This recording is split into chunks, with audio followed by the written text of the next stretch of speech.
also looking out of the window at our beautiful planet and seeing all the different parts of the Earth. And that's also an incredible experience. Over.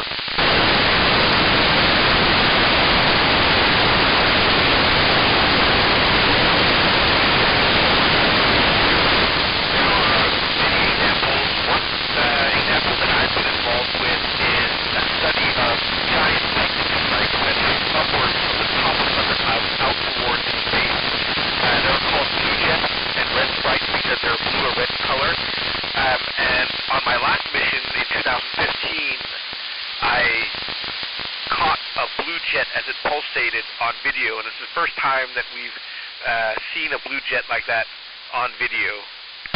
Over.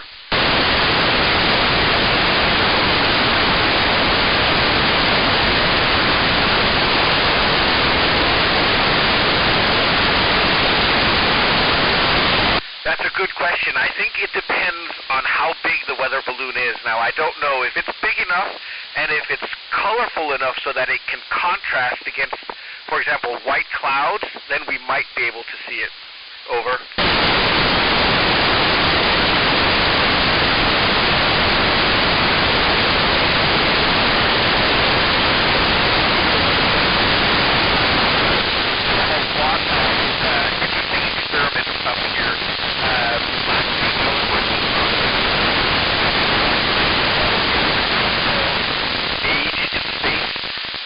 Also working on a 3D printer that can print human tissue, and we were trying to print a small model of a human heart up here to understand if that's possible in the future. Over.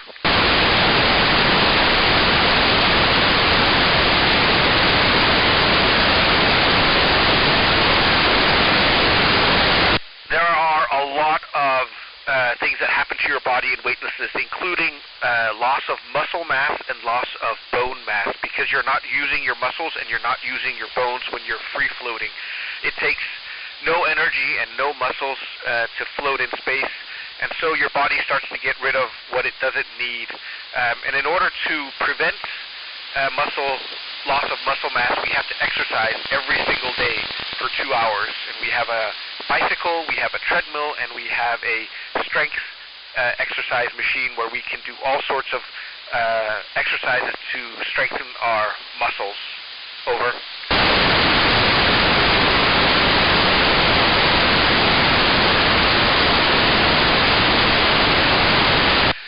So it's part of our training to learn how to react to medical problems or emergencies in space. Some of my colleagues are designated the crew medical officer, so they get extra training, even though we're all trained in first aid and advanced life support. And then we have a lot of different medicines up here, so in case we get sick, hopefully we can treat whatever happens. Over.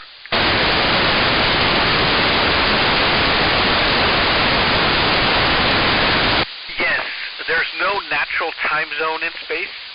We orbit the Earth with a speed of 28,000 kilometers an hour, which means it only takes 1.5 hours to fly once around the Earth. In other words, in 24 hours, we see 16 sunrises and 16 sunsets. So there's no natural day-night rhythm. And so to have a time zone, we just choose Greenwich Mean Time up here, but we could have chosen any time zone to use. Over.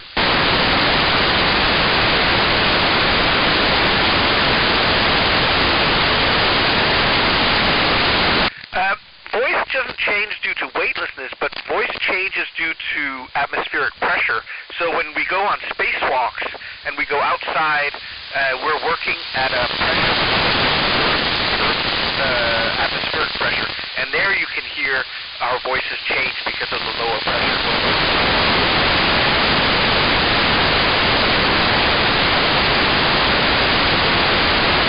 Well, we don't have a lot of free time, but the free time that we do have, we can use to call home and talk with our families and our friends, write emails, look out the windows, take pictures. Most astronauts, me included, we love to sit by the windows and take photos and share the photos with the public. We can also watch TV, movies, read books, anything really, except go outside. Over.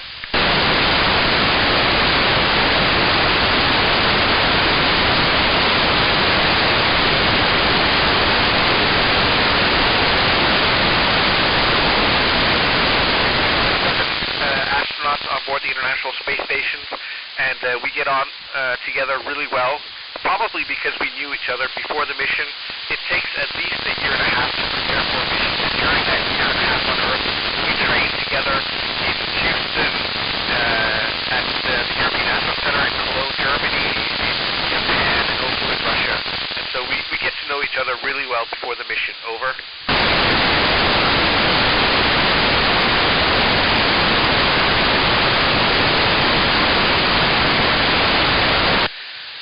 Of course, I miss my family, but in addition to that, I miss small things like being able to open the door and step outside and feel the warmth of the sun, feel the breeze, smell the grass and the leaves, things like that. I also miss a warm shower, and I miss some good food as well. Over.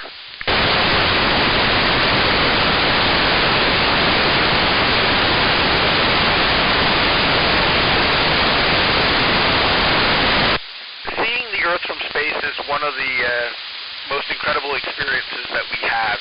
It's very, very impressive to see our beautiful planet. When you look down at the Earth, you see that it looks very peaceful, very quiet.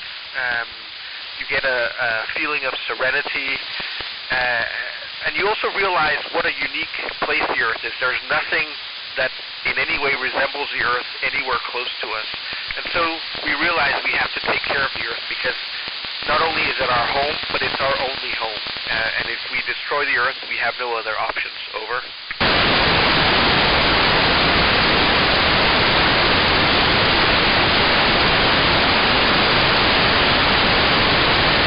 Well, one of the challenges of working on the ISS is weightlessness. There's no real way to train weightlessness on the Earth because gravity is always present.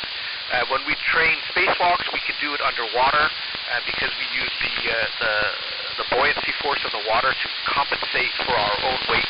But it's not really the same thing as being weightless. So it's not until we actually get up here that we learn how to cope with weightlessness.